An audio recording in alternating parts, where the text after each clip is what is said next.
Kabayan, espesyal po ang celebrity star patroller natin ngayong gabi. Nanalo siya ang Best Actress. Nagaganap naman bilang Joy sa inabangang Hello Love, Goodbye. Walang iba kundi si Miss Catherine Bernardo. Yehey! Thank you po, kabayan, and good evening mga kapamilya. Pumahataw na sa takilya ang inabangang remake ng The Lion King. Dagdag pa ng pelikula sa papel ni global superstar Beyonce. Nagpapatrol, Hollywood correspondent Young Chavez.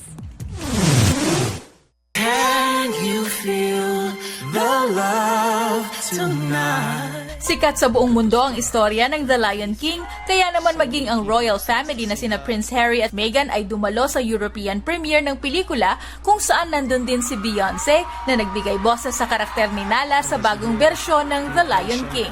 Hakuna Matata, Hakuna Matata, Hakuna. It's our problem-free. Highlight muli ang masayang kantang Hakuna Matata ni Timon at Pumbaa na ginagampanan ngayon ng mga komedyanteng sina Billy Eichner at Seth Rogen. Ayon sa kanila, dahil sa dami ng problema sa mundo ngayon, ang kanta ay nagsisilbing paalala. Viewed in the prism, especially what's happening now, it feels like self-care. Yeah, it is. You're so right. There are moments where you shouldn't worry about anyone else, but there are moments where you should very much worry about everyone else because we all are each other's responsibilities. Ayon kay Chiwetel Ejiofor na gumaganap bilang kontrabidang si Scar, may personal na kahulugan sa kanya ang The Lion King. In that time, 25 years ago, there was very little content, and certainly very little content of any scale, any size, that was set in Africa. And so I just remember from myself and my family and the community, it was a really important and exciting time, and it just really lived up to it.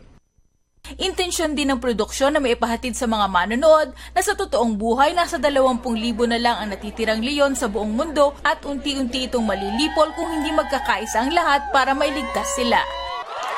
Bida din sa The Lion King si Donald Glover bilang si Simba. He lives in you.